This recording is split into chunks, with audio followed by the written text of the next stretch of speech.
GAC is actually still a thing, and videos of them are also, you know, things that I do sometimes, maybe.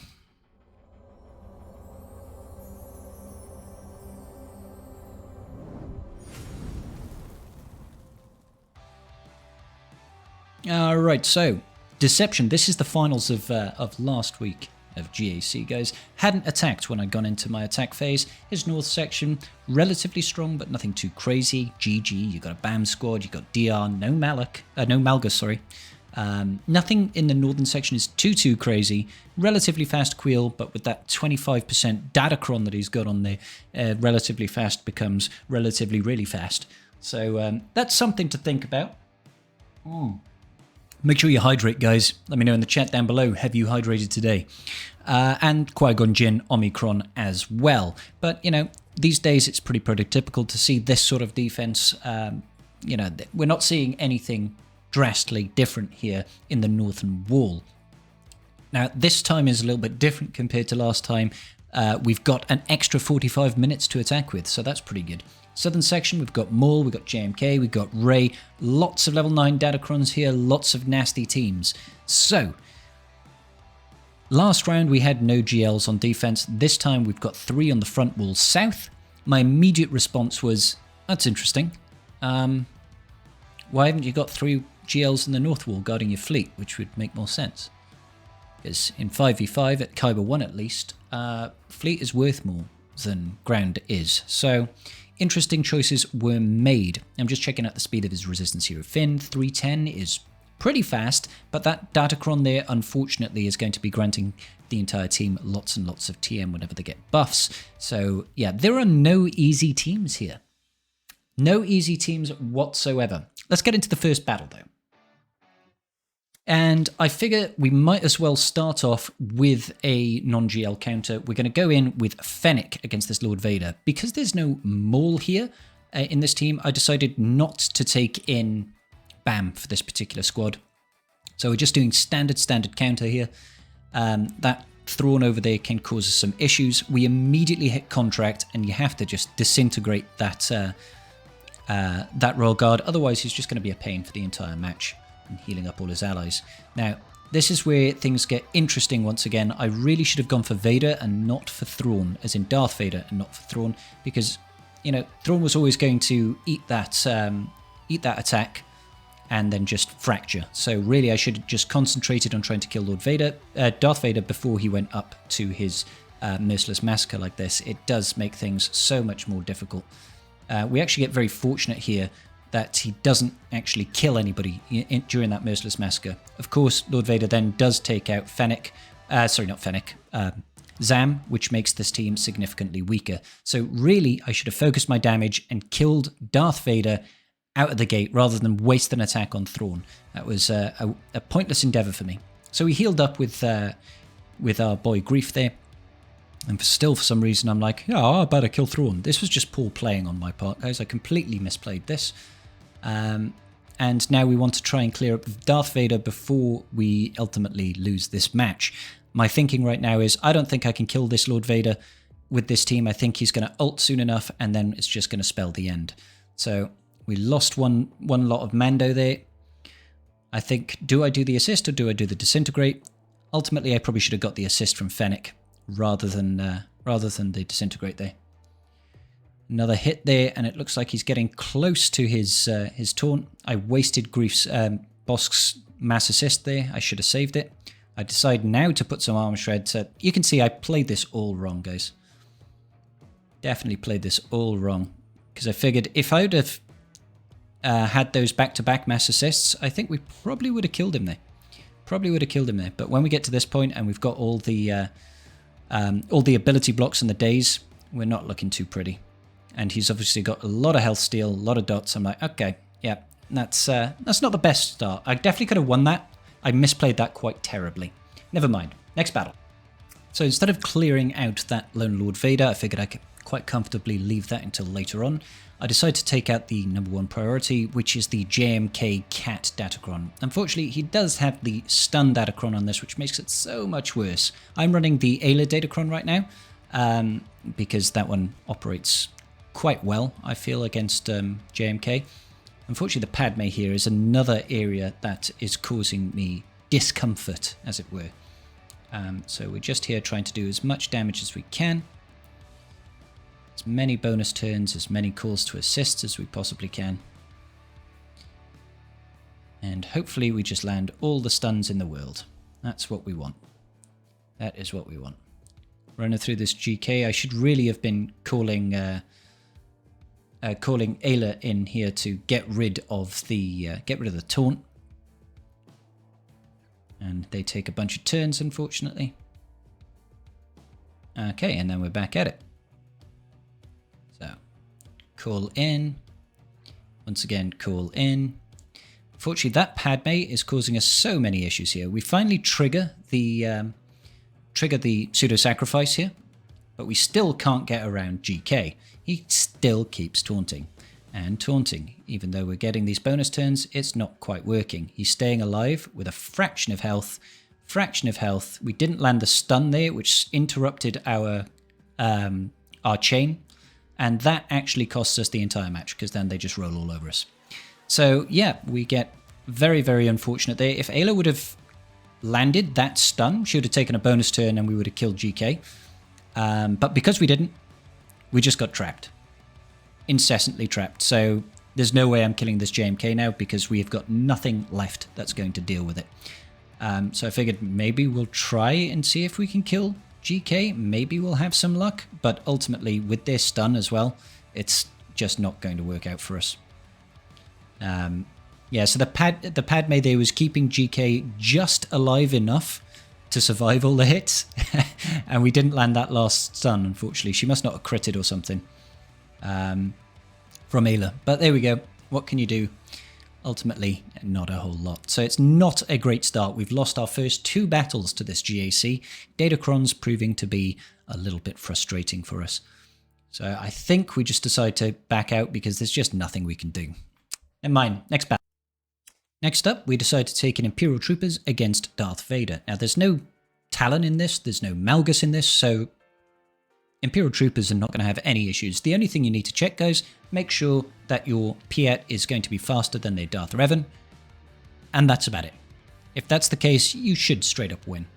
Now, obviously, the Sith Empire Trooper has got relic levels, but he's not got significant amount of relic levels. That means we're not going to be able to chew through him with our Dark Trooper. So I'm very, very conscious about trying to use AoEs in situations like this. Until you've started getting rid of people, you don't want Malak taunting, because that can really interrupt the entire flow of things. Once you've gotten rid of the tank, then it's absolutely get rid of Basti Fallen. What we're hoping to do here is get to a point where we can actually get the death mark out with Death Trooper. So I'm thinking here we can probably do the mass assist on Malak and kill him. Let's have a look. We've got all that offense up. Boop, boop. One more attack. Boop, boop. God, I just love Dark Trooper. He's just the best. We do, unfortunately, eat a hit from Marauder, and then he gets completely yeeted out. Wasn't expecting that. It does give us the opportunity, though, to put the death mark on Darth Revan. Obviously, there's no assists against Darth Revan, but Imperial Troopers, they do their thing. Good shit. So next up, I decide to go against this BAM team, and I'm thinking about what I can do. I know I can't clear south, so I want to be as efficient as I can in the north. We're going in with JKR, Hoda, JKL, with JKL's datacron. So I'm relatively confident that we should be absolutely fine here. I'm looking at the way the turn meter is rolling, and I'm like, yeah, we should be okay. Hoda's about to take a turn. We can use the Heroes Arise, and then Luke should take quite a few turns now. We want to just deal with BAM first and foremost. He gets his Whistling Birds off and yeets out Revan. I'm like, oh my god. So not the ideal start that I wanted, but, you know, at least BAM is actually gone. Now we only have to worry about, you know, IG and Queel. Thankfully, we do have that Heroes Arise buff on us. I don't know why I attacked IG-11 there. I didn't need to at all. Probably me just stressing out. A little bit on tilt after losing the start of this battle. I did that just for the call to assist and get the bonus turn. And I'm just like, okay, bonus turns are us right now. Lovely jubbly. I do like the Luke Datacron. It makes him incredibly powerful. And it makes him quite the nuisance to deal with. All I'm thinking about right now is I need to kill Queel. With Queel gone, IG-11 is not a threat. and Zalbar was never really a threat in this team. I've got enough damage here that I'm pretty confident if I want to, I can just yeet Nest. Yeah, Nest basically dies from that one hit at the start. And now I can take lots of turns. Big hit on Nest, please. Boop. And there she goes. And now we are laughing. Heal up some of the missing hit points. Mass assist. And there we go. So, not ideal, but 63 banners. I'll take it. So, I decide to go in against the Qui-Gon Jinn Omicron. This one does have a 25% bonus TM datacron on it. And because I don't have a full Relic Bad Batch, I can't match that datacron. And I don't really have a use for C down south. I can't see him beating JMK. I can't see him beating Rey. So I figured I might as well just use it here for some good banners. Now, obviously, the threat is Anakin getting that heal immunity on us. But I was relatively confident we should be able to just zap. We just need to get to ult, basically. I'm wondering here, do I need to use this? But I was like, hang on, I've got buff immunity. I won't be able to gain those buffs. So, yeah, the heal immunity that he's landing every time is a little bit on the frustrating side, but hopefully we'll cleanse out of it and we'll be okay soon enough. Mace can also land the ability block, which can cause us some issues. There it is. But, yeah, just plowing through, and I'm like, I'm getting awfully low on that health. I'm like, I've still got the buff immunity, but I don't have the heal immunity, so this should recover some of my health and protection. Hopefully. I'm like, what do I do? What do I do? You can see I've never really used C on offense, guys. This is my first time using C on offense, I believe, in GAC. Oh, I might have used it in the round before, I'm not sure. But yeah, no, I did use it in the round before. But yeah, he's still very much a new character to me, so I'm definitely learning the ropes. And now we've hit our ultimate, we're about 50% health, so I am nervous here, but fortunately I do mod my C to have lots and lots of max health. So I'm just hoping to hit that ultimate and just zap everybody out. That's fine. I'll take that. Next battle. There comes a time in every GAC when the Wampacron must make its debut, and here Wampacron is proving their worth by going up against GG. Now, GG is a relatively strong team, especially with Newt, but Wampa is Wampa, and Wamp simply wamps things in response to things happening to it. So yeah, you'll know how this goes, guys. B2 takes lots of bonus turns, we take lots of counterattacks, and ultimately we win because we've got a lot more damage. In this setup, I've got absolutely no problem with Extortion just being sat there on top of my Wampa. It can sit there all game long as far as I'm concerned. Oh, that was a bit weird. Apologies for that. Normally, if it was like a Newt lead, you might be concerned about Extortion. But with Wampa, it really doesn't matter. Most of the damage is coming from the counterattacks anyway, and you want the enemies to take turns to ramp up your stats and reset your cooldowns and all sorts. So I'm quite happy here. I'm like, yep, okay. Wampa does Wamp things. Again, mod your Wampa for lots and lots of max health, and typically they'll be able to just tank everything that you need them to. That B1 that's there like, I'll keep us alive, guys. I'm like, I don't think you will. I really don't think you will. GG hitting us about the face. I'm like, yeah, well, I'll counterattack you. And Wamp gets roaring again. And slowly killing these stacks of B1. Unfortunately, they do recover some of their stats. Some of their stacks, rather. And we recover our bonus protection there from the AoE. This is the thing. If you put this on auto, there's a chance that Wampa just won't use that ground pound move when they have it, especially if it's a one-on-one situation. And that can actually lead to a loss. So a lot of times when you are running the Wampacron, you do actually want to manually battle, just to make sure. Just to make sure. But yeah, eventually we will chew through these stacks of B1, and then it'll just be kill Grievous and laugh. Newt trying to do his thing as usual. I keep roaring. Think we're going to counterattack maybe? No, I was wondering. Ah yeah, there we go, there we go. And now it's just GG and Newt, and that's going to go only one way.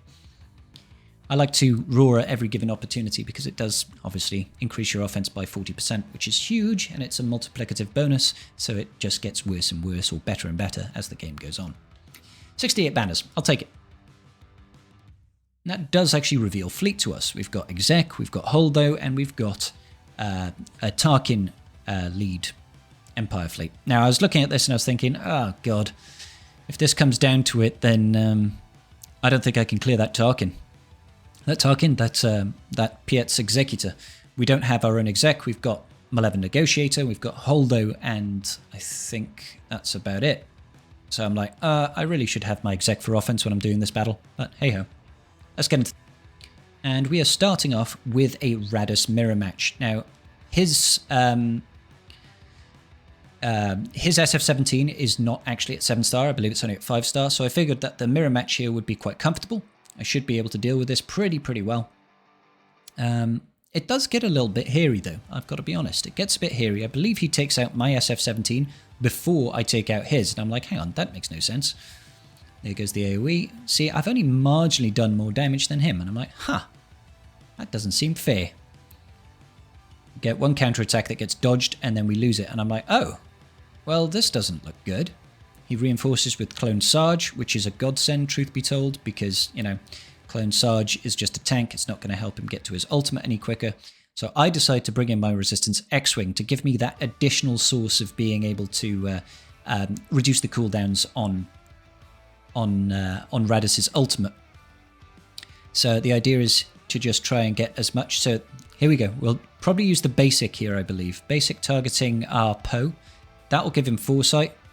Beautiful. And now when I use special, that's going to decrease the cooldown on the Raddus's ultimate. I don't know why the video keeps going blank. I do apologize, guys. So now I know that it's a race to the ultimate right now. So I just want to try and use as many specials as I possibly can. I should have the advantage. Wow, Poe just completely yeeted out my Millennium Falcon. But we do hit the ultimate first on the Raddus. So at this point, I think, yep, we've got this. It's messy. It's not looking pretty. But, you know, we should win now because we've got the extra ship. We've got a tank. They don't have a tank. And yeah, Poe just absolutely yeets out their Millennium Falcon. Lovely jubbly. Recover some of those banners. Bit of a messy battle, but ultimately satisfying, I would say. There we go. 67 banners. Next battle is going to be a Negotiator against the Empire. Now, this is the problem. With the Empire fleet, it got elevated so high when they brought in the TIE Iron Interceptor. It is now a very strong fleet. And it makes me a little bit disgruntled because it does actually make it more useful or more powerful than the likes of Raddus. And that's just a little bit frustrating because it puts Raddus in an awkward situation where it just can barely take out much.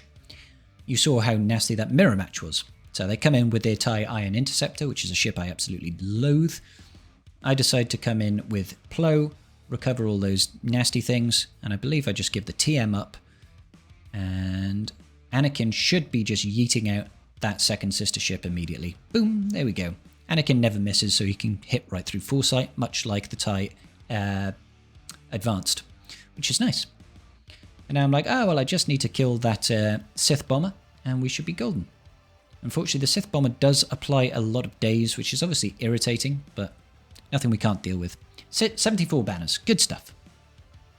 I noticed he'd started attacking, so I took a look at my defense. Looks like he hasn't attacked the North Wall at all yet, which is fine. In the South Wall, he's obviously done some damage, but not quite enough. I'm taking a look here. What can I do in the South section? He's got a Maul team, and he's got that Lone Lord Vader. I don't think I can take out any of the GLs, but perhaps I can deal some decent damage elsewhere. We've got GG, we've got Gasfiber First, we've got CLS. We've got some decent teams, but nothing that's really going to poke a hole in the GLs. Yeah, so that's that. We decide to take in something here. What is it? Apologies, let's skip ahead. We decide to take in CLS here against this Maul team, and I figured, do I go after Wat or do I go after Maul at the start? If I go after Wat, we should be able to stun him. He doesn't actually place any tech, which is very useful, and then I'm concerned that Candy is going to just take infinite turns. So we flip this on back and reverse it. Gives us the ability to ignore that taunt, and I believe we just go after Wat when we get the chance. Oh, well, Chewie decides he's just going to kill half the team, which is fine by me. And we're just then going to steamroll this team. CLS is such a great team, guys. Even to this day, even, you know, CLS has had so much viability. Chipio go brrp. CLS has had such viability that it's always a worthwhile team to invest in. Get yours up. Get yours up, guys. All right. So I think I decide, even against this R9 level 9 datacron ray, I think we do ultimately decide to give gas a try against it, but I know it's not going to work very well. The Lord Vader, I'm pretty confident we don't need gas to beat, so I think that's where we go with it. And here we go. We're taking in gas here against Ray. I've thrown actually the JML datacron on here because that's going to give my gas riposte when he uses a special ability. Now, in hindsight, maybe I shouldn't have done the form up here. I should have probably just left it until after gas has dropped. I'm looking at this and I'm thinking, wow, we might get really lucky here because we could potentially kill that bag bro in one hit with gas, and that would make our lives so much easier. Unfortunately, it's easier said than done. We throw the AoE and he immediately goes into damage immunity, which completely locks us out. So I figure hopefully we can get Rey into damage immunity before she uses her ult, which we do. But I don't think, because this is a fast ult Rey, guys. That's the datacron gives her the fast ult. And I'm just seeing if I can maybe kill one thing. If I can kill one thing, I'd be quite happy. But I decide here, I think, to pop this foresight just so that we can actually remove it with arc. Remove the taunt with arc afterwards. We eat the ult and gas doesn't even drop, which is surprising, truth be told. R2-D2 there proves to be annoying and stealths everybody. And I'm like, I can go for this because Rex is going to take a turn afterwards and he can dispel the taunt. We needed one more turn. Needed one more turn to hit our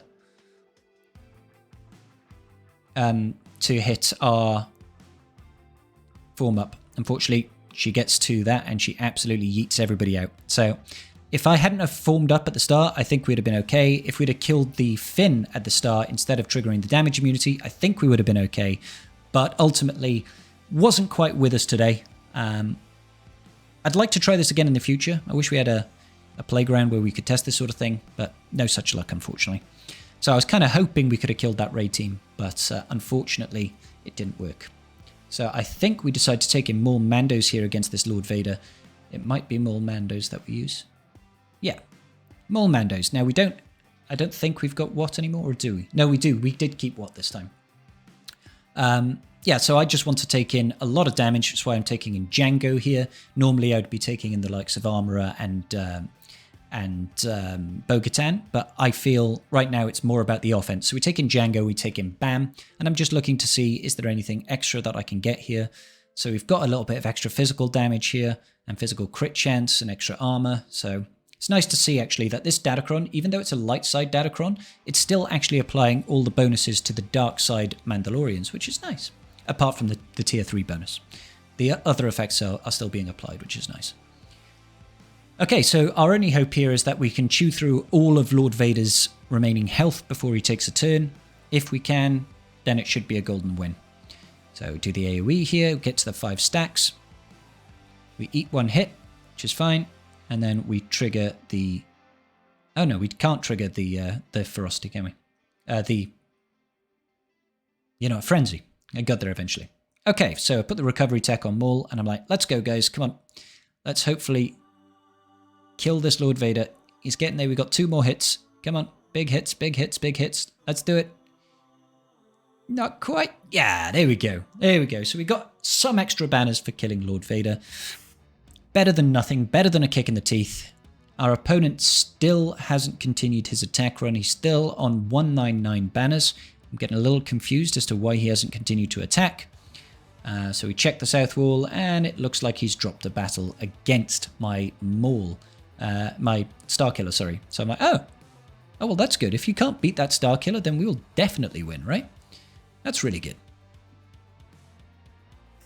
So I decide to send in a burner squad up against his Executor. This is the only way I'll have any chance of killing him. We managed to burn through the AoE, we managed to burn through the assist from Razor Crest, and we managed to burn through the taunt from his Hound's Tooth. That combination there, absolutely perfect. That's the ideal situation you want to be in when you're attacking against a guy who's just got his Negotiator, his Exec left. You get rid of all the cooldowns that you can. Now I'm like, I've got to win with this Separatist lineup. The guy cleared the south wall at this point, and is sitting on about 900 banners. So he's currently in the lead, and I need to clear this back wall. I need to clear this Executor to try and secure the victory. Now, since the buffs to the Executor, the counter with Malevolence has lost a lot of its viability. It can still be done, but it is a lot harder than it used to be, and it's basically impossible if you do not go in and burn the cooldowns first. So we had a perfect start here.